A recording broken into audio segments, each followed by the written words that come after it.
අද 2020 ජූලි 23 බ්‍රහස්පතින්දා සිරස්තල සහරාන් ත්‍රස්ත කණ්ඩායමේ දෙවැනි ප්‍රහාරයේ ඉලක්කය දළදා පෙරහැර බව හෙළිවේ. බුද්ධි නිලධාරියෙකුගෙන් පාස්කු කොමිසමට විශේෂානාවරණයක්. සිරකරුවන්ට සැපදුන් බන්ධනාගාර නිලධාරීන් තවමත් නිදැල්ලේ. මද්‍රව්‍ය සමග සුරාබදු නිලධාරියෙකුත් අත්අඩංගුවට. මද්‍රව්‍ය ජාවාරම සහ නීතිය මැතිවරණ වේදිකාව උණුසුම් කරයි. අද කන්ටේනර් වලින් කුඩු වෙනවා. අපේ ලයිස්ට් වලත් තියෙනවා මේ වගේ වුන්. මේ ජනාධිපතිතුමා යටතේ අනිවාර්යයෙන්ම මද්‍රව්‍ය කුඩු ඉවර කරනවා කියන එක. හානි කළ රාජ්‍ය සභා මණ්ඩප ගොඩනැගිල්ලට ඇතුළු වීම අධිකරණය තහනම් කරයි. කුරුණෑගල නගරාධිපති වහා අත්අඩංගුවට ගන්නයි පැමිණිලි. පිළියන්දල හෝටල් හිමිකරු ඝාතනයේ සැකකරුවන් අත්අඩංගුවට. සැකකරුවෙක් හෝටලේ වැඩ කළ සේවකයෙක්. Siras Erana. This is Other Therana Prime Time with Naomi Fernando and Shatara Alvis. Live from Studio 24 in Colombo. ආයුබෝවන් වදත් එක්වන්නේ ලංකාවේ අංක 1 සහ විශ්වසනීයම පුවත් විකාශය අද දෙන 9:55 සමගයි. පාස්කු ඉරුදින ත්‍රස්ත ප්‍රහාර මාලාවේ දෙවෙනි ඉලක්කය බවට පත්ව තිබී ඇත්තේ දළදා පෙරහැර බව පාස්කු ජනාධිපති කොමිසමේදී අනාවරණ වුණා. කොමිසම හමුවේ සාක්ෂි දුන් බුද්ධි නිලධාරියෙකු පැවසුවේ ඊට අවශ්‍ය ඇඳුම් පවා ත්‍රස්තවාදීන් සූදානම් කරගෙන තිබූ බවයි. මේ අතර ප්‍රහාරය පිළිබඳව ඉන්දිය රෝ සේවයට තොරතුරු ලබා දී ඇත්තේ සහරාන් ත්‍රස්ත කණ්ඩායමේ සමාජිකයෙකුද ඔහු වන බව කොමිසම හමුවේ අනාවරණය කළා. The big story. සයින්ද මර්දුහි බොලිවේරියන් ග්‍රාමයේ නිවසක් තුළ පසුගිය වසරේ අප්‍රේල් මාස 26 වන දින සිදු වූ පිපිරීම් මාලාව සම්බන්ධයෙන් ජනාධිපති කොමිසම සිදු කරන විමර්ශනවලට අදාළව නැගෙනහිර පළාතේ සේවයේ නියුතු රාජ්‍ය බුද්ධි සේවයේ බුද්ධි නිලධාරියෙකු කොමිසම හමුවේ සාක්ෂි ලබා දුන්නා. එහිදී ඔහු සඳහන් කළේ මුස්ලිම් කොංග්‍රසයේ නියෝජනය කළ හිටපු නැගෙනහිර පළාත් සභා මන්ත්‍රී ශිබ්ලි ෆාරුක් නැමැති පුද්ගලයා ජාතික තෞහිද් ජමාත් සංවිධානයට ප්‍රබල ලෙස දේශපාලනිකව ආධාර අනුබල දී ඇති බවයි. අදාළ මන්ත්‍රීවරයාගේ රේදුරා ලෙස සහරාන්ගේ ත්‍රස්තවාදී කණ්ඩායමේ ප්‍රබල සමාජිකයෙකු වූ ආමි මොහිදීන් 2015-2016 කාල වකවානුව තුළ කටයුතු කර තිබෙනවා. සාක්ෂිකරු පැවසුවේ 2017 මාර්තු මාස 10 වනදා ආලියාර් මාංසන්දියේ පැවති ගැටුමකදී ශිබ්ලි ෆාරුක් විසින් ගැටුමට මැදිව සිටි සහරාන් හෂීම් ආරක්ෂිතව එම ස්ථානයෙන් ඉවත් කොට ආරක්ෂාව සපයා ඇති බවයි. වැඩිදුරටත් කරුණු අනාවරණ කළ සාක්ෂිකරු සඳහන් කළේ ආලියාර් ගැටුම සම්බන්ධයෙන් මඩකලපුව මහේස්ත්‍රාත් අධිකරණයේ පැවති නඩුවේදී සහරාන් පාර්ශ්වය වෙනුවෙන් නීතිඥ මෛත්‍රී ගුණරත්න මහතා පෙනී සිට ඇති බවයි. එම නඩුව වෙනුවෙන් කොළඹ සිටි නීතිඥ මෛත්‍රී ගුණරත්න මහතා කැඳවාගෙන ගොස් ඇත්තේ අබ්දුල් කාදර් අන්සාර් නැමැති සහරාන් හෂීම්ගේ බිරිඳගේ සහෝදරයා බව බුද්ධි නිලධාරියා සඳහන් කළා. මෙහිදී රජයේ අතිරේක සොලිසිටර් ජෙනරාල් වරිය සාක්ෂිකරුගෙන් ප්‍රශ්න කර සිටියේ සාරා ජෙස්මින් නැමැත්තියක් හඳුනන්නේද යන්නයි. එයට පිළිතුරු දෙමින් සාක්ෂිකරු කියා සිටියේ කටුවප්පිටිය දේවස්ථානයේ මරාගෙන මැරෙන බෝම්බය පුපුරවාගත් අච්චි මුහම්මදු හස්තුන් නැමැත්තාගේ බිරිඳ සාරා ජෙස්මින් බවයි. කොළවංචි කුඩී තේතාතිව් ප්‍රදේශයේ උපත ලැබූ දමිළ කාන්තාවක් වූ ඇය ඉස්ලාම් ධර්මයට හරවා හස්තුන්ට විවාහ කර දී ඇත්තේ අබ්දුල් රාසික් නැමැති පුද්ගලයා බව සාක්ෂිකරු කියා සිටියා. ඇයට ජාතික හැඳුනුම්පත් දෙකක් ඇති අතර ඉන් පළමුවැන්න පුලස්තිනි මහේන්ද්‍රන් යන නමට 96යි 56යි 72යි 702 වී අංකයෙන්ද දෙවැන්න සාරා ජෙස්මින් යන නමට 1996යි 56යි 70යි 27යි 0.2 යන අංකයටද ලියාපදිංචි වී ඇති බව බුද්ධි නිලධාරියා හෙළිදරව් කළා. මෙහිදී රජයේ අතිරේක සොලිසිටර් ජෙනරාල් වරිය සාක්ෂිකරුගෙන් විමසා සිටියේ සාරා ජෙස්මින් සයින්ද බර්දු පිපිරීමෙන් මිය ගියේද නැත්නම් ජීවත්ව සිටින්නේද යන්නයි. සාක්ෂිකරු මෙහිදී පැවසුවේ එම පිපිරීමෙන් ඇය මියගිය බවට රාජ්‍ය බුද්ධි සේවයේද සැකපල කළත් පසුව සිදු කළ DNA පරීක්ෂණවලදී ඇය මියගිය බවක් අනාවරණය නොවූ බවයි. පසුව ඇය සෙවීම සඳහා කරන ලද පරීක්ෂණවලදී සයින්ද මර්දු පිපිරීමෙන් පසුව සාරා ඇසින් දුටුවන්ගේ සාක්ෂි සටහන් කර විශේෂ වාර්තාවක් 2020 මැයි මාස 31 වන දින රාජ්‍ය බුද්ධි සේවයේ ප්‍රධාන කාර්යාලයට යොමු කළ බව බුද්ධි නිලධාරියා පැවසුවා. ඔහු වැඩිදුරටත් පැවසුවේ සාරා සම්බන්ධයෙන් යොමු කළ එම විශේෂ වාර්තාව පසුව ජාතික ආරක්ෂක කවුන්සිලයේද සාකච්ඡාවට බඳුන් වී ඇති බවයි. මෙහිදී ජනාධිපති කොමිසමේ සභාපතිවරයා විමසා සිටියේ පාස්කු ප්‍රහාරය පිළිබඳ ඉන්දියාවේ රෝ බුද්ධි සේවය අප්‍රේල් 4 සහ 20 වන දින නිශ්චිත බුද්ධි තොරතුරු මගින් අනුතුරු ඇඟවීමක් කර ඇති පසුබිමක එවැනි නිශ්චිත තොරතුරක් ඔවුන් ලබා ගන්නට ඇත්තේ කුමන මාර්ගයකින්ද යන්නයි. ඊට පිළිතුරු දුන් සාක්ෂිකරු කියා සිටියේ ප්‍රහාරයෙන් පසු සහරාන් හෂීම්ගේ ජාතික තෞහිද් ජමාත් සංවිධානයට සම්බන්ධ 97 දෙනෙකුගෙන් පමණ Taman ප්‍රශ්න කළද එයින් පාස්කු ප්‍රහාරය පිළිබඳ පෙර දැන සිටියා යයි තහවුරු වූයේ සහරාන්ගේ බිරිඳ හාදියා සහ සහරාන් සමීපව ඇසුරු කළ නෞෆර් මෞලවි පමණක් බවයි. ඒ අනුව රහසිගතව සැලසුම් කරන ලද මෙම ප්‍රහාරය පිළිබඳ බාහිර පාර්ශවයකට තොරතුරු අනාවරණය කරගත හැක්කේ ප්‍රහාරයට ඍජුවම සම්බන්ධ පුද්ගලයින්ගෙන් පමණක් බව සාක්ෂිකරු අවධාරණය කළා. ඔහු මෙහිදී පෙන්වා දුන්නේ වර්තමානයේ වන විට අපරාධ පරීක්ෂණ දෙපාර්තමේන්තුව බහරයේ සිටින සහරාන් හෂීම්ගේ බිරිඳ ලබා දී ඇති ප්‍රකාශ අනුව සාරා ජස්මින් මෙම ප්‍රහාරය පිළිබඳ සියලු තොරතුරු දැන සිට ඇති බව අනාවරණ වූ බවයි. ඒ පිළිබඳ වැඩිදුරටත් පැහැදිලි කරමින් සාක්ෂිකරු කියා සිටියේ පාස්කු ප්‍රහාරයෙන් පසු අප්‍රේල් මාස 23 වන දින සහරාන්ගේ බිරිඳ හාදියා සහ හස්තුන්ගේ බිරිඳ සාරා නින්දවුරු නිවසේදී හමු වී ඇති අතර එහිදී සාරා විසින් හස්තුන් එවා තිබූ ප්‍රහාරයට දෙවුරුම් දුන් අවස්ථාවේ ලබාගත් ඡායාරූප හාදියාට පෙන්වා ඇති බවයි. ඒ අනුව හස්තුන් හරහා ප්‍රහාරයේ සියලු තොරතුරු පුලස්තිනි මහේන්ද්‍ර නොහොත් සාරා ජස්මින් දැන සිටින්නට ඇති බව සාක්ෂිකරු ජනාධිපති කොමිසමේ අවධානයට යොමු කළා. මෙහිදී කොමිසමේ සමාජිකයෙකු ප්‍රශ්න කළේ පාස්කු ප්‍රහාරයෙන් පසු ඔත්තුකරුවා නිරුපද්‍රිතව සිටියේ නම් එම පුද්ගලයා බේරා ගැනීමට රෝ ඔත්තු සේවය කටයුතු කර ඇද්ද යන්නයි. එහිදී බුද්ධ නිලධාරියා සඳහන් කළේ Taman කිසියම් මෙහෙයුමක් සඳහා ඔත්තුකරුවෙකු යෙදුවේ නම් අනිවාර්යයෙන්ම මෙහෙයුම අවසානයේ ඔත්තුකරු නිරුපද්‍රිතව බේරා ගැනීමට කටයුතු කරන බවයි. මෙහිදී ජනාධිපති කොමිසම හමුවේ විශේෂ අනාවරණයක් කළ සාක්ෂිකරු කියා සිටියේ පාස්කු දෙවැනි ප්‍රහාරයක් එල්ල කිරීමට ත්‍රස්තවාදීන්ගේ පැහැදිලි සැලසුමක් තිබූ බව විමර්ශන වලින් අනාවරණ වූ බවයි.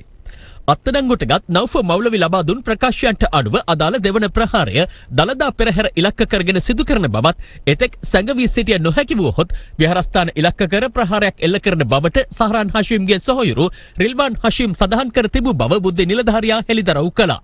එම දෙවනි ප්‍රහාරය සඳහා පුපුරන ද්‍රව්‍ය සහ බඩු බාහිරාදිය මෙන්ම ගිරිඋල්ල රෙදිපිලි අලෙවිසලකින් සුදුරෙදි පවා රැගෙන ත්‍රස්තවාදීන් සූදානම් වී සිටි බව බුද්ධ නිලධාරියා වැඩිදුරටත් පැහැදිලි කළා. සයින්ද මර්දු හි නිවසේදී මියගිය පුද්ගලයන් 12 දෙනෙකු මෙලෙස දෙවන ප්‍රහාරයක් සඳහා සූදානම්ව සිට ඇති බවත් අගෝස්තු මාස තෙක් සැඟව සිටීමට මොවුන් අම්පාර දිස්ත්‍රික්කයෙන් ආරක්ෂක නිවාස 8ක් මිලදීගෙන තිබූ බව බුද්ධ නිලධාරියා ජනාධිපති කොමිසම හමුවේ හෙළිදරව් කළා.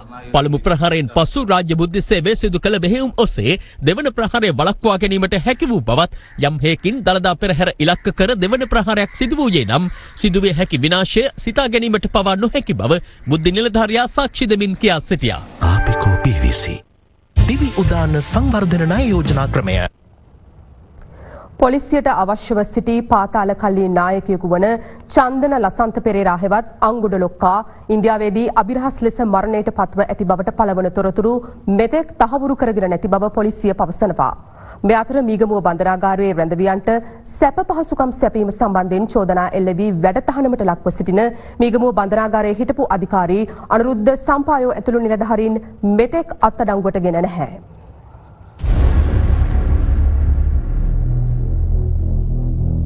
තමන්ව අත්අඩංගුවට ගැනීම වැළැක්වීම සඳහා අතුරු නියෝගයක් නිකුත් කරන්නයි අනුරුද්ධ සම්පායෝ ඊයේ අභයාචනාධිකරණයේ වෙත රිට් පෙත්සමක් ඉදිරිපත් කළ අතර අද එම රිට් පෙත්සම කැඳවනු ලැබුවා. මෙහිදී නීතිපතිවරයා වෙනුවෙන් පෙනී සිටි රජයේ නියෝජ්‍ය සොලිසිටර් ජෙනරාල් මිලින්ද ගුණතිලක මහතා පැවසුවේ අධිකරණයේ අනුමැතියකින් තොරව පෙත්සම්කාර පාර්ශවයේ ඉදිරිපත් කළ සංශෝධිත පෙත්සමට අදාළ ලේඛන තමන් වෙත ලැබී නොමැති බවයි. අද දිනේදී සංශෝධිත පෙත්සමක් ගොනු කිරීමට පියවර ගන්නා ලෙස පෙත්සම්කාර පාර්ශවය වෙනුවෙන් පෙනී සිටි ජනාධිපති නීතිඥ උපුල් සූරිය මහතාට දැනුම් දුන් අභයාචනාධිකරණය පෙත්සම සලකා බැලීම හෙට දින කැඳවන බව ප්‍රකාශ කළා. පෙත්සම්කාර පාර්ශවය වෙනුවෙන් පෙනී සිටි ජනාධිපති නීතිඥවරයා චෝදනා කළේ ඊයේ අභයාචනාධිකරණය හමුවේ පෙත්සමක් ගොනු කර තිබියදී නීතිපතිවරයා කඩිමුඩියේ මීගමුව මහේස්ත්‍රාත් අධිකරණයට ගොස් තම සේවාදායකයා අත්අඩංගුවට ගැනීම සඳහා වරෙන්තුවක් ලබාගෙන ඇති බවයි. ඊට ප්‍රතිචාර දක්වමින් නියෝජ්‍ය සොලිසිටර් ජෙනරාල් මිලින්ද ගුණතිලක මහතා ප්‍රකාශ කළේ මෙම නඩුවේ පෙත්සම්කරු අත්අඩංගුවට නොගන්නා බවට තමා විසින් ඊයේ දින අධිකරණයට කිසිදු ප්‍රතිඥාවක් ලබා නොදුන් බවයි. වැඩ තහනමට ලක්ව සිටින මීගමුව බන්ධනාගාරයේ හිටපු අධිකාරී අනුරුද්ධ සම්පායෝ සහ ජේලර්වරුන් වන සරත් බණ්ඩාර නිශාන්ත සේනාරත්න මෙන්ම දෙවන පෙළ ජේල කාලිංග කළුවක්කල යන පුද්ගලයන් අත්අඩංගුවට ගැනීමට වරෙන්තු ලබා ගන්නයි නීතිපති දෙපාර්තමේන්තුව පසුගිය 21 වනදා අපරාධ පරීක්ෂණ දෙපාර්තමේන්තුවට උපදෙස් ලබා දුන්නා. ඊට අදාළව සිදු කරන විමර්ශනයක් සම්බන්ධයෙන් අපරාධ පරීක්ෂණ දෙපාර්තමේන්තුව අධිකරණයට කරුණු වාර්තා කිරීමෙන් පසුව ඔවුන් පිරිස වහාම අත්අඩංගුවට ගෙන අධිකරණයට ඉදිරිපත් කරන ලෙස මීගමුව වැඩබලන මහේස්ත්‍රාත් ඉන්දික ද සිල්වා මහතා ඊයේ නියෝග කළා. අධිකරණයෙන් වරෙන්තු නිකුත් කර තිබෙනවා. ඒ අනුව එම තැනැත්තන් කඩිනමින් අත්අඩංගුවට ගැනීම සඳහා විමර්ශන කණ්ඩායම යොමු කරලා තියෙනවා. මේ අතර පොලිසියට අවශ්‍යව සිටි පාතාලකල්ලි නායකයෙකු වන චන්දන ලසන්ත පෙරේරා හෙවත් අංගොඩ ලොක්කා ඉන්දියාවේදී අභිරහස් ලෙස මරණයට පත්ව ඇති බවට පළවන තොරතුරු මෙතෙක් තහවුරු කරගෙන නැති බව පොලිසිය පවසනවා. කෙසේ වෙතත් අද මාධ්‍ය වාර්තා කර තිබුණේ විශේෂ ශරීරගත වීමකින් අංගොඩ ලොක්කා මිය ගොස් ඇති බවයි. දැනට ඔහු මියගිය බවට රාවයක් ප්‍රචාරය වෙනවා. නමුත් ඒ සම්බන්ධයෙන් නීත්‍යානුකූලව තහවුරු කළ තොරතුරු මේ වනතෙක් ශ්‍රී ලංකා පොලිසියට වාර්තා වී නැහැ. නමුත් මේ ප්‍රචාරය වෙන තොරතුරු සම්බන්ධයෙන් අවධානය යොමු කර ඒ පිළිබඳව නිල තහවුරු කළ වාර්තා ලබා ගැනීම සඳහා අවශ්‍ය පියවර මේ වන විටත් රැගෙන තියෙනවා. අංගොඩ ලොක්කා මීට මාස ගණනකට පෙර ඉන්දියාවේ රථගාලක සිටියේදී ලොරියක හැපී තුවාල ලබා බැංගලෝර හීරෝ හලක ප්‍රතිකාර ලබා තිබෙනවා. ඔහු මීට පෙර ඉන්දියාවේදී මුහුණට ප්ලාස්ටික් සත්කමක් කරගෙන යුරෝපයට පැන යාමට සූදානම් වන බවට බුද්ධ්‍යංශ තොරතුරු අනාවරණ කරගෙන තිබුණා. බුද්ධ්‍යංශ පවසන්නේ අංගොඩ ලොක්කා ඝාතනය වූ බවට ප්‍රචාරය කොට යුරෝපයට පැන යාමට සැලසුම් කළාද යන්න සැකපළවන බවයි. යම්කිසි අවස්ථාවකදී ඔහු ව්‍යාජ ලෙස තොරතුරු ප්‍රචාරය කරලා ඔහුගේ පෙනුම වෙනස් කරගෙන ඔහු නැවත ලංකාවට ඇවිල්ලා අපරාධවල නිරත වෙන්න හෝ වෙනත් විදේශයකට ආරක්ෂිතව ගොස් සංගවී කටයුතු කිරීමේ හැකියාව තියෙනවා. ඒ පිළිබඳව එවැනි විකල්පයක් පිළිබඳවත් අපි අවධානය යොමු කරලා තියෙනවා. 2017 වසරේදී පෙබරවාරි මාස 27 වන දින කළුතරදී බන්ධනාගාර බස් රථයකට වෙඩි තබා පාතාල නායකයෙකු වන සමයන් ඇතුළු පිරිසක් ඝාතනය කිරීමේ සිද්ධියේ ප්‍රධාන සැකකරු වන්නේද අංගොඩ ලොක්කායි. මේ අතර පුත්තලමේදී පොළොන්නරුව සුරාබදු ස්ථානයේ සේවය කරන නිලධාරියෙකු අයිස් මද්ද්‍රව්‍ය ග්‍රෑම් 125ක් සමග පොලිසිය අත්අඩංගුවට ගෙන තිබෙනවා. පොලිසිය පැවසුවේ එහිදී කාන්තාවන් 3 දෙනෙකු ඇතුළු තවත් 3 දෙනෙකු අත්අඩංගුවට ගත් බවයි.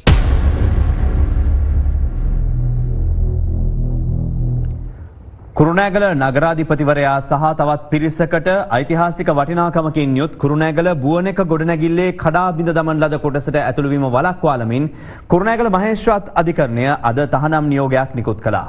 එය නගරාධිපතිවරයා වෙත ලිඛිතව දන්වා ඇති අතර පොලිසිය සිදු කරන විමර්ශන අවසන් වන තෙක් පිටස්තර පාර්ශ්ව ඊට ඇතුළු වීම වැළැක්වීම සඳහා මෙම නියෝගය ලබාගෙන තිබෙනවා.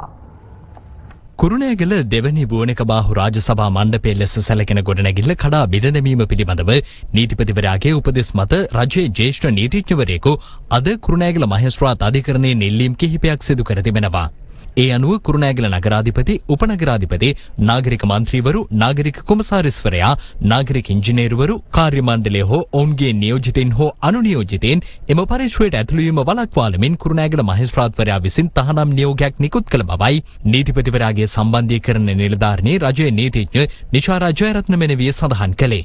මේ අතර දෙවැනි බෝනක බාහු රාජසභා මණ්ඩප ගොඩනැගිල්ලේ කොටසක් කඩා බිඳ දැමූ නගරාධිපතිවරයා ඇතුළු වගකීම් වහාම අත්අඩංගුවට ගන්නා ලෙස ඉල්ලා ජාතික ජනබලවේගයේ කුරුණෑගල පොලිසියට අද පැමිණිල්ලක් ඉදිරිපත් කළා. ඊයේ වෙනකොට කමිටු වාර්තා පිළියෙල දැම්මා. මේ කරුණු ඇතුලේ කියනවා මේ අදාළ පාර්ශ්වයන් අත්අඩංගුවට ගන්න දැන් ගියේ 14 වෙනිදා රෑ තමයි කඩන්නේ. 15 වෙනිදා තමයි පැමිණිල්ල දාන්නේ. අද 23 මේ වෙනකොට කිසිම කෙනෙක් අත්අඩංගුවට අරගෙන නැහැ. මේ නගරාධිපතිවරයා ඇතුළු මේ අපරාධ කරුවන් අත්අඩංගුවට නොගන්නේ පහදුලම මේ ආණ්ඩුවේ බලපෑම මත. මේ අතර අද දෙරණ බිග් ෆෝකස් වැඩසටහනට එක්කමින් පුරාවිද්‍යා අධ්‍යක්ෂ ජනරාල් ආචාර්ය සෙනරත් දිසානායක මහතා පැවසුවේ අදාළ සිද්ධියට වගකිව යුතු සියලු දෙනාට තරාතිරම නොබලා දඬුවම් ලබා දිය යුතු බවයි.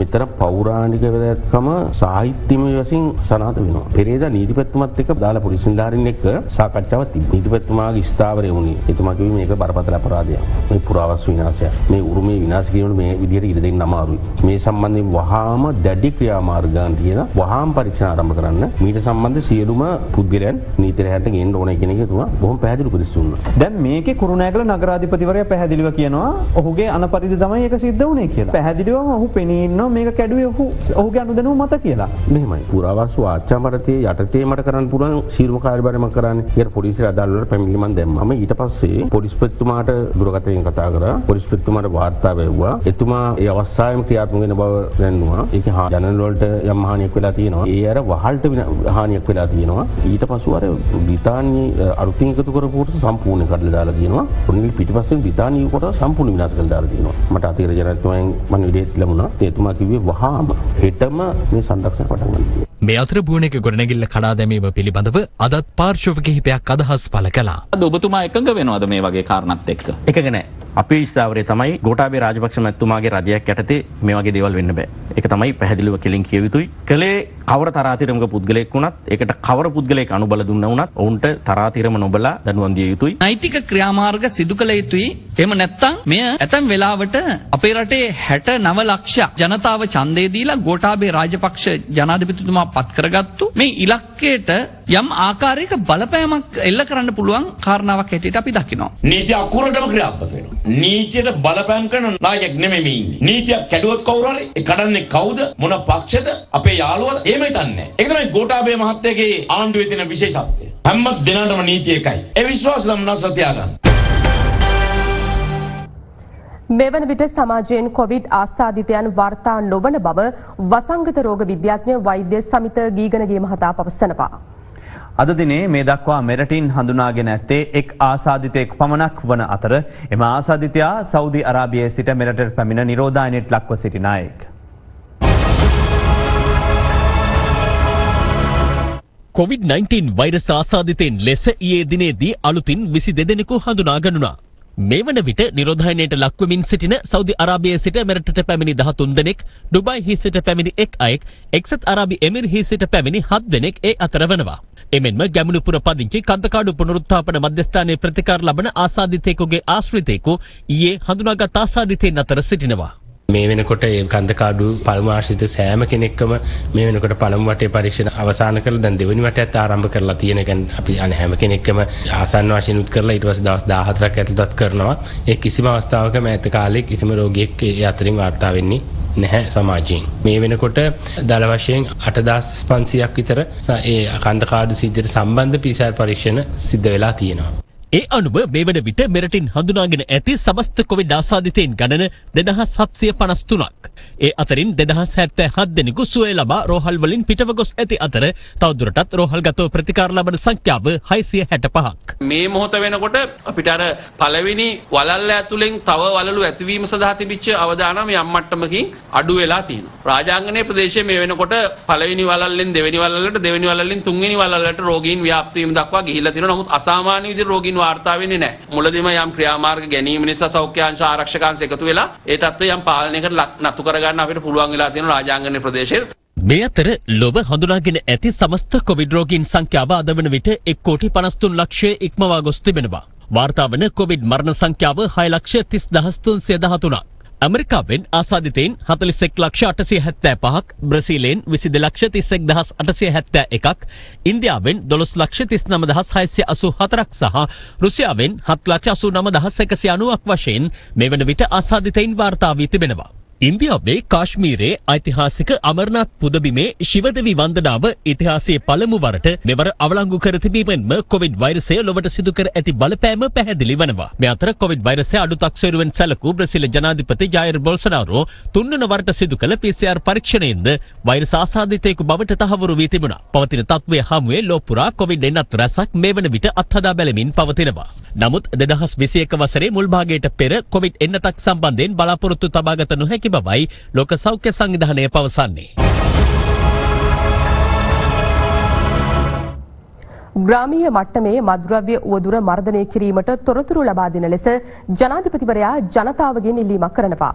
ජනාධිපතිවරයා මේ බව පැවසුවේ ගාල්ල වඳුරඹ ප්‍රදේශයේ අද පැවති ජනහමුවකට එක්වෙමින්. ශ්‍රී ලංකා පොදු ජන පෙරමුණෙන් මෙවර මහමැතිවරණයට තරඟ වදින අපේක්ෂකයන්ගේ ජය තහවුරු කරන ජනහමු අද පැවැත්වෙන්නේ ගාල්ල දිස්ත්‍රික්කයේ කේන්ද්‍ර කර ගනිමින්. ජනාධිපති ගෝඨාභය රාජපක්ෂ මහතා අද පළමුවෙන්ම පැමිණියේ අපේක්ෂක සම්පත් අතුකෝරළ මහතා නෙළුව මහජන ක්‍රීඩාංගණයේ සංවිධානය කළ ජනහමුවටයි. දීමනාවක්ස මේ මහින්ද ජනාධිපතිතුමා 2500ක් අයවැය යෝජනා කරපු 250 බැස්සුවා ගියාන්දුව. ඒගොල්ලෝ මහා මේ කොළ වගේ පුරෝනේ 250 ගන්නවා. ඒක පෙරපාසල් ගුරුතුමයන්ස මොකක් හරි ක්‍රමයක්ස විශ්‍රාම ගියාම දීම ලැබෙන ක්‍රමයක් නැහැ. දීමනාවක්ස ඉන්නවා. මේ කරන්න පුළුවන්. අපි පාරම්පරික තේ ගොවියෝ සුළු අපරාණ බෝ ගොවියෝ අපිට කද්දවා ඉල්ලන්නේ. අපිට සර් අනිවාර්ය පටපොළ ගඟ පිටන් ටික හරි පවරගෙන අපිට වගා කරන්න ඉඩක් කරන්න දෙන්න. වගා කරනවද ඔයගොල්ලෝ? අනිවාර්යෙන්ම සර්. අපි ඉලක්ක දෙන්න. මිනිස්සුන්ට ආදායම් ගන්න පුළුවන් හොඳම කර්මාන්තයක්. මිනිස්සු මේ කරනවා නම් කිතුල් මැද්දොත් මේ මිනිස්සුන්ට හරින අසාධාරණයක් කරනවා. ඔබතුමා ඒ කියන්නේ අල්ලනවා, එල්ල පොලිසියෙන් අල්ලනවා, නොයෙක් දේවල් කරනවා. පිටපත්වල ලෑස්ති කරලා තියෙන්නේ. අපිට ජනාධිපතිතුමාගේ අංගයක් යටතේ අපිට මේ කිතුල් කර්මාන්තය කරගෙන යන්න දෙන්න. පොලිස්පතිතුමාට අපි දන්නලා තියෙන්නේ පා කියලා අල්ලන්න. ඒවා ඉල්ල දෙන්න කියලා ඔයා බදු කරන තරම කියන්න ඕනේ. ඒගොල්ලෝ ඔයාගෙන මේක. ඉතින් අපරාධනේ කාර්යයක් වෙන කම කරන්න පුළුවන්. කොවිඩ් ආරම්භ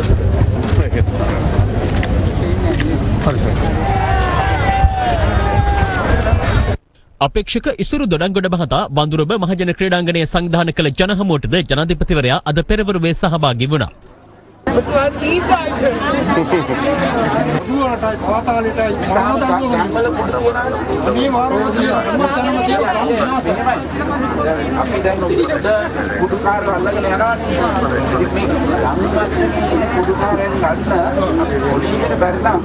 අපි දැන් කාර්ය සාධක බලකායක් දාලා තියෙනවා අපි ගොඩක් කිව්වා ටෙලිෆෝන් නම්බර් එක ඇඩ්‍රස් එක දෙන්න කියලා.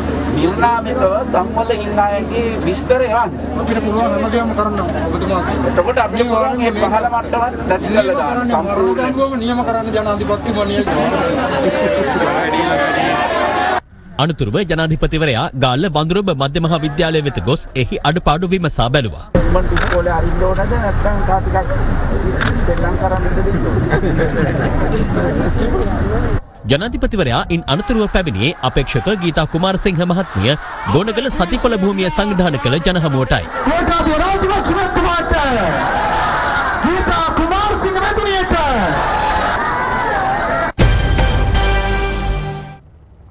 එළවෙන මැතිවරණයේදී ශ්‍රී ලංකා පොදු ජන පෙරමුණේ ඉලක්කය 3/2 බලයක් ලබා ගැනීම බව අග්‍රාමාත්‍ය මහින්ද රාජපක්ෂ මහතා පවසනවා. කොළොන්නාව ප්‍රදේශයේ ඊයේ පැවති ජනහමුවකට එක්වමින් අග්‍රාමාත්‍යවරයා මේ බව ප්‍රකාශ කළා. මහමැතිවරණයේදී ශ්‍රී ලංකා පොදු ජන පෙරමුණේ කොළඹ දිස්ත්‍රික් අපේක්ෂක උදේ ගම්මන්පිල මහතාගේ ජය තහවුරු කිරීම වෙනුවෙන් සංවිධානය කළ ජනහමුවක් අග්‍රාමාත්‍ය මහින්ද රාජපක්ෂ මහතාගේ ප්‍රධානත්වයෙන් කොළොන්නාව ප්‍රදේශයේදී ඊයේ පැවැත්වුණා.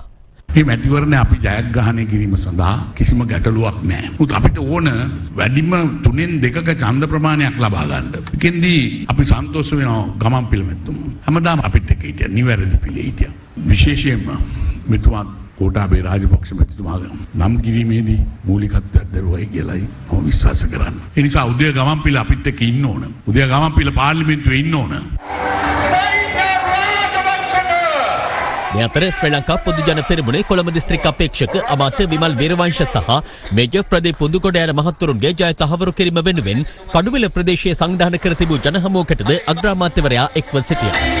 විමල් අපි වෙනුවෙන් හැමදාම කතා කරා. විමල් ආණ්ඩුව හදන්න උදව් කරා. ඒ වගේම විමල් පෙන්නලා තියෙනවා උට වැඩ කරන්න පුළුවන් දක්ෂ ඇමතිවරයෙක් වශයෙන් අද ඔහු ඒක ඔප්පු කළා. එතුමාගේ ජයග්‍රහණය අපි බලාපොරොත්තු වෙනවා. පාර්ලිමේන්තුව අර කතාවක් තියෙනවා පාර්ලිමේන්තුවේ විමල් නැත්නම් අර පරිප්පු නැති කොට ලෙවල්. එවන් කෙනෙක් කොළඹ දිස්ත්‍රික්කයේ පළවෙනියා වෙලා තමයි හැම අවස්ථාවකදීම ඒ වගේම මේ අවස්ථාවේදීත් එතුමා දිනන්නේ පළවෙනියා වෙලයි කියලා මට විශ්වාසයි. රට තුළ පවතින මුදල් හිඟයට පිළියම් ලෙස මෙරට අමරිකානු සුරකුම්පත් ඇපේට තබා පාර්ලිමේන්තු අනුමැතියෙන් තොරව මුදල් ලබා ගැනීමට රජය සූදානම් වන බව එක්සත් ජාතික පක්ෂ නායක රනිල් වික්‍රමසිංහ මහතා පවසනවා. ඔහු මේ බව සඳහන් කළේ මරදානේ ඊයේ පැවති ජනහමුවකදී. මහමැතිවරණයේ ඉලක්ක කර ගනිමින් එක්සත් ජාතික පක්ෂ නායක රනිල් වික්‍රමසිංහ මහතාගේ ප්‍රධානත්වයෙන් තවත් ජනහමුවක් ඊයේ පස්වරුවේ මරදාන ප්‍රදේශයේදී පැවැත්වුණා. MCC අත්සන් කරන්නේ නැහැ කිව්ව පොහොට්ටුවට කොරෝනා හැදිලා. දැන් තියෙන්නේ වෙන පොහොට්ටුවක්. ඊයේ ජනාධිපතිවරණ රටවටේ ගියේ අපි UMP ආණ්ඩුවගේ සම්පත් විකුණන්නේ නැහැ. UMP ආණ්ඩුව වාගේ MCC අත්සන් කළ රට බෙදන්නේ නැහැ කියලා. දැන් හිර වෙලා තියෙන්නේ. දැන් මොකද්ද කරන්නේ? ඇමරිකන් ආණ්ඩුවේ සුරැකුම්පත් බැඳුම් කර තමයි ලෝකේ වටිනාම සුරැකුම්පත් බැඳුම් කර. අපිට තියෙන ඒවා ඩොලර් 4500. දැන් කියන අපි ලෑස්ති මේක ඇපේට තියලා අපිට ඩොලර් 1000ක් දෙන්න කියලා. අපිවත් 1000ක් ගන්න 4500ක් ඇපේට දෙන්නේ නැහනේ. අන්න එතෙන් ඒ තැනට වැටලා තියෙනවා. මේ ඇත්ත වශයෙන් මේක පාර්ලිමේන්තුවට කියලා පාර්ලිමේන්තුව අනුමැතිය ගන්න ඕනේ. අද පාර්ලිමේන්තුවක් නැහැ. ඡන්ද කාලේ මේක කරන්න බෑ. දැන් කියනවා අපිට ඔය ඩොලර් මිලියන 1000 දෙනවා නම් අපි ලෑස්ති MCC කිවිසුමත් අත්සන් කරන්න. ඉතින් MCC කිවිසුම අත්සන් කරන එක ජාතිය පාවා දීමක්ද? Taman කරු බොරු ප්‍රචාරයක්ද? අන්න එච්චර බංකොලොත් භාවයේ තියෙන්නේ. ත්‍රස්තවාදය ක්‍රියාත්මක කළ සහ සැලසුම් කළ අයට තම ආණ්ඩුවක් තුළ මරණීය දණ්ඩනය ක්‍රියාත්මක කරන බව සමගී ජනබලවේගයේ නායක සජිත් ප්‍රේමදාස මහතා පවසනවා. ඊයේ රාත්‍රියේ බදුල්ලේදී මුස්ලිම් නියෝජිතයින් පිරිසක් හමු අවස්ථාවේ ඔහු මේ බව ප්‍රකාශ කළා. සමගි ජනබලවේගයේ නායක සජිත් ප්‍රේමදාස මහතා ඊයේ රාත්‍රියේ බදුල්ල ප්‍රදේශයේ හෝටලයකදී මුස්ලිම් දේවස්ථාන සම්මේලනය හා සංවර්ධන සභාවේ නියෝජිතයින් හමු වුණා. පාස්කු ප්‍රහාරය සුළු කොටසක් කරපු අන්තවාදී ත්‍රස්තවාදී ක්‍රියාවලිය. පුද්ගලිකව විශ්වාස කරන දේ තමයි ත්‍රස්තවාදයට යටි අපිට අදාළ නැහැ. මරණීය දඬුවම් ක්‍රියාත්මක වෙනවා. ත්‍රස්තවාදී ක්‍රියාත්මක කරපු අයට විතර නෙවෙයි සැලසුම් කරන අයට. ඒ වගේ තීන්දුව ගන්න මේ වර්තමාන ආණ්ඩුවට කොන්දක් නැහැ. නමුත් අපිට තියෙනවා ඒ කොන්ද. අපි මේ තීන්දුව ගන්නවා. මේ අතර ඉදිරි මහමැතිවරණය සඳහා සමගි ජන බලවේගයේ ජය තහවුරු කිරීම වෙනුවෙන් බදුල්ල සේනානායක පිටියේදී පැවති ජන හමුවක් සඳහාද සජිත් ප්‍රේමදාස මහතා එක් වුණා. ඔහුගේ කාලේ ආණ්ඩු පිහිටවනකට අපේ නායකවරුන්ට තිබුණ ලොකු මොලේ අමාරුවක්. හොඳටම ජයග්‍රහණය කරන දිස්ත්‍රික්ක වලට ඇමතිකම් දෙන්නේ නැහැ. වටිනාකමක් දෙන්නේ නැහැ. උත්තලම් දිස්ත්‍රික්කයට දුන්නේ නැහැ කැබිනට් ඇමතිකම.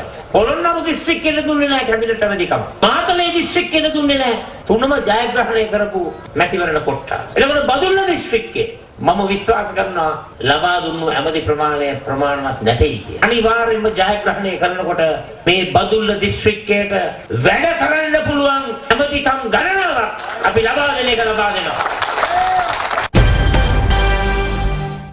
දැන් දේශපාලන වේදිකාවේ පළමු අදහස් කිහිපයක්. සජිත් ප්‍රේමදාස මහත්තයාගේ ජාතික සමගි බලවේගය ඇතුළේ ඉන්න අය බලනවා සජිත් ප්‍රේමදාස මහත්තයා වට්ටලා ජාතික සමගි බලවේගයේ බලය අල්ලන්න. රනිල් වික්‍රමසිංහ මහත්තයාත් එක්ක ඉන්න නවීන් දිසානායකලා වගේ අය බලනවා මේ රනිල් වික්‍රමසිංහ මහත්තයා වට්ටලා අලියා ලකුණයි සිරිකොතයි පක්ෂේ ගන්න. මේ රාජපක්ෂලාම පෙනේ පිප්පුවා විතරයි. 160යි පරිප්පු කරනවද ඔයගොල්ලෝ මේ දවස්? 165යි. සුවඳ එනකොට මම වැඩි කරලා. දැන් රාජපක්ෂ මහත්තයා ආනවද? පොතේ දාලා පපඩම් බැද්දද? ලුණු ගෑවද? දැන් ආන්නේ නේද? රාජපක්ෂ නයින්ගේ පෙනේ කඩන්න මොකටියා ඉන්නේ ඔයගලගේ අතේ. අපේ ජනාධිපතිතුමා මේ නායකයා ඉන්නකන් අපේ ජීවිත ආරක්ෂා කරනවා. ත්‍රස්තවාදීන්ට ඔළුව උස්සන්න ඉඩ තියන්නේ නැහැ. පාතාලෙට ඔළුව උස්සන්න ඉඩ තියන්නේ නැහැ. මන්ත්‍රාව්‍ය මේ රට පතුරවන කුඩු මුදලාලිලට ඔළුව උස්සන්න ඉඩ තියන්නේ නැහැ මිත්‍රවරුනි. අවුරුදු 15කට 20කට කලින් අපිට මතක් කාලේ ලංකාවට කුඩු ආවේ කොහොමද? ඒ කාලේ මට මතකයි පත්තරවල වාර්තා වෙනවා කුඩු ගිල තරුණයා කටුනායකදී අත්තරංගුට. මේ කුලිය දෙකක් කුඩියාපු රට මේ අවුරුදු 10කට 15කට කලින්. අද කන්ටේනර් වලින් කුඩු වෙනවා. ගේන ඔක්කොම අහු වෙන්නේ නැහැ. ගේන ඔක්කොම අහු වෙනවා නම් ගේන්නේ නැහැ. මේ මහා පරිමාණ කුඩු ව්‍යාප්තියක් බවට මේ රටපත් උනේ කුමක් නිසාද? මේ අපරාධ නිර්මාණය කර අපේ දේශපාලකයා මේ කුඩු ව්‍යාපාරෙන්ට රැකවරණ දිනවා. මේ ජනාධිපතිතුමා යටතේ අනිවාර්යයෙන්ම එතුමාට තුනෙන් දෙකේ බලය ආවත් නැති වුණත් මේ දීපු බලයෙන් මේ රටේ මත්ද්‍රව්‍ය කුඩු සහ පාතාලේ නම් ඉවර කරනවා කියන එක මට සාධකයක් දෙන්න පුළුවන්. ඒ වගේම අපේ පත් වෙන මැති ඇමතුරුත් හරියට වැඩ කරන්න අර මහින්ද මහත්තයා වගේ මර්වින් සිල්ලට දුන්න සමාව දෙන්නේ නැහැ. ඒකන්ද ඔබතුමාලත් හරියට වැඩ කරන්න. ඔය පාතාලේ කුඩු හරි නීත්‍යානුකූල නොවන මත් වතුර හරි ඒවා එහෙම කණ්ඩායමක් ඉන්නවා. මේ කළුතර දිස්ත්‍රික්කෙත් ඉන්නවා. අපේ ලයිස්තුවලත් ඉන්නවා මේ වගේ උන්. උන්ගේ දේශපාලන ඉවර කරන්න ඕනේ මේ සැරේ.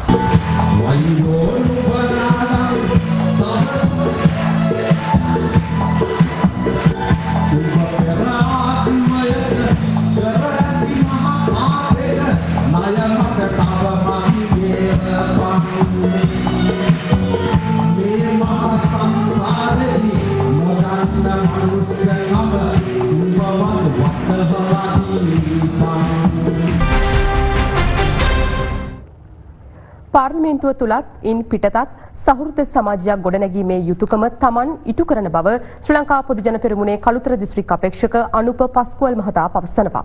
ඔහු මේ බව සඳහන් කළේ පානදුරේ පැවති වැඩසටහනකට එක්වෙමින්. සහෘද සමාජයක් වෙනුවෙන් යුතුයකම කතිකාව මැයින් සංවිධානය කළ වැඩසටහනක් ඊයේ පානදුරේදී පැවැත්වුණා. මේ සඳහා කලා ශාස්ත්‍රයේ ප්‍රවීණයින් කිහිප දෙනෙකු එක්ව සිටියා. අපට අවශ්‍යයි රටට හොඳ මිනිස්සු. දුර්ජනයින් සහ සත්ජනයින් වෙන් කරලා හඳුනා ගන්න. දෙකම එක පැත්තෙන් බැලන්ස් කරලා හදාගත්තු අධ්‍යාපනයක් ලැබලා තියෙන පුජ්‍යලයින් අපි ගොඩනගා ගමු රටට. එහෙම අය අපි හදා ගමු දැනට. අපේ යුතුයකම නම් අපේ රටට ගැලපෙන රජයන් හදා ගැනීම. තම තමන්ගේ යුතුයකම හරි හැටියට බලලා තමා කරන්න ඕනේ දේ මොකක්ද කියලා ඒ විදිහට ඉෂ්ට කරන්න. අනුහ පැස්කෝල් වෙනුවෙන් කළුතර දිස්ත්‍රික්කයේ වගකීමක් තියෙනවා. මම ඒක නිසකව කියනවා. කළුතර දිස්ත්‍රික්කයේ සම්ප්‍රදාය ආරක්ෂා කරනවා නම් ඒ උරුමය ආරක්ෂා කරනවා නම් අනුහ පැස්කෝල් ඊළඟ පාර්ලිමේන්තුවේ සිටිය යුතුයමයි. අපේ රට විනාශ වෙලා නැහැ. ගොඩ ගන්න පුළුවන්. ඒ යුගය උදා කර ගැනීම සම්බන්ධයෙන් අනුව පැස්කෝල් මහතා අති මෙහෙවරක් ඊට වෙන බව මට විශ්වාසයි. ඒ සෞහෘද සමාජයක් ගොඩනැගීම අත්‍යවශ්‍යයි. එහෙම නැත්නම් අපි යාන්ත්‍රික මිනිස්සු බවට පත් වෙනවා. ඉතින් නැවතත් සෞහෘද සමාජයක් බිහි කිරීම සඳහා යුතුයකමින් ගොඩනගන මේ සංවාදය පාර්ලිමේන්තුව තුලටත් පිටතටත් කළුතර දිස්ත්‍රික්කයේ සියලුම ජනතාව අතරටත් ගෙන යන වගකීම මම ඉෂ්ට සිද්ධ කරනවා කියමින් නිහඬ වෙනවා. පැරණි උප්පැන්න සහතිකයේ තිබූ අඩුපාඩු ඉවත් කොට ජාතික සහ ජාත්‍යන්තර ප්‍රමිතීන්ට අනුකූලව ජාතික උප්පැන්න සහතිකය යනුවෙන් නව උප්පැන්න සහතිකයක් ඉදිරියේදී ජනගත කිරීමට කටයුතු සූදානම් කර ඇති බව රෙජිස්ට්‍රාර් ජෙනරාල් එන්.සී. විතානගේ මහතා පවසනවා. යනුව නව උප්පැන්න සහතිකයෙන් දෙමව්පියන් විවාහකද යන කොටස ඉවත් කර ඇති අතර දෙමව්පියන්ගේ ජාතිකත්වය යන කොටස මෙන්ම දෙමව්පියන්ගේ ජන වර්ගය යන කොටස් ඇතුළත් කර තිබෙනවා. නෛතික ක්‍රමෝපායන් අවසන් වීමෙන් පසු ජනගත කිරීමට නියමිත ජාතික උප්පැන්න සහතිකය යන ශීර්ෂය සහිතව රෙජිස්ට්‍රාර් ජෙනරාල් දෙපාර්තමේන්තුව අද මාධ්‍ය වෙත නිවේදනයක් නිකුත් කර තිබුණා. ඒ අනුව 2019 සකස් කළ මෙම නව හැඳුනුම්පත යටතේ ළමුන්ට අගතිදායක ලෙස බලපෑ දෙමව්පියන් විවාහකද යන කොටස ඉවත් කර ඇති බවත් ජාතිය යන්නට අමතරව දෙමව්පියන්ගේ ජාතිකත්වයේ ඇතුළත් කොට ඇති බවත් එම නිවේදනයේ දැක්වෙනවා. ඉතින් මේ තුලින් අපි බලාපොරොත්තු වනේ පැරණි උප්පැන්න සහතිකයේ තියෙච්ච අනාරක්ෂිත බව නැති කරලා ජනතාවට හිතයිසි උප්පැන්නයක් ලබා දෙන්න. ඒ වගේම මෙතෙක් කලක් ළමුන්ට අගතිදායක ලෙස බලපෑපු කාරණයක් වුණා දෙමව්පියන් විවාහකද කියන කාරණාව. ඒ කාරණාව මේකෙන් ඉවත් කරලා තියෙනවා. ජාතිය කියන කාරණය ඒ ආකාරයෙන්ම අන්තර්ගත කරලා දෙමව්පියන්ගේ ජාතිකත්වය මේකට ආදේශ කරලා තියෙනවා. නීතිපතිතුමාගේ යම් යම් සංශෝධනයන් මේකට තියෙන්න පුළුවන්. ඉදිරියේදී බලාපොරොත්තු වෙනවා සර්ව සම්පූර්ණ ජාතික උප්පැන්න සහතිකය ජනතාවට ලබා දෙන්න. මේ අතර ජාතික යුතුයකම් කේන්ද්‍රයේ නියෝජිතයින් අද පෙරවරුවේ බත්තරමුල්ලේ පිහිටි රෙජිස්ට්‍රාර් ජෙනරාල් දෙපාර්තමේන්තුව වෙත ගොස් යෝජිත ජාතික උප්පැන්න සහතිකය සම්බන්ධයෙන් සාකච්ඡාවක නිරත වුණා. ආයකේ 11 වෙනි කාරණයටදී පියාගේ අනන්‍යතා අංකය, පියාගේ ජාතිකත්වය, පියාගේ ජනවර්ගය කියන එකක් තියෙනවා.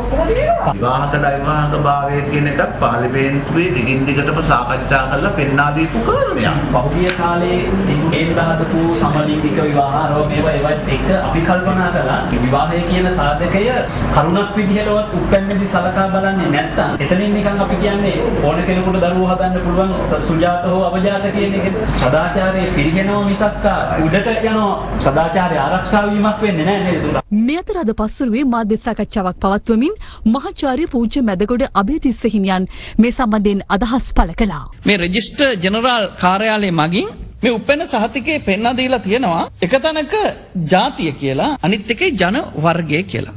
ජාතිය කියලා කියන්නේ මෙතනදී ඉදිරියේදී ශ්‍රී ලාංකික කියලා වැටෙයි. ජන වර්ගය කියන එක සිංහල කියලා වැටෙයි.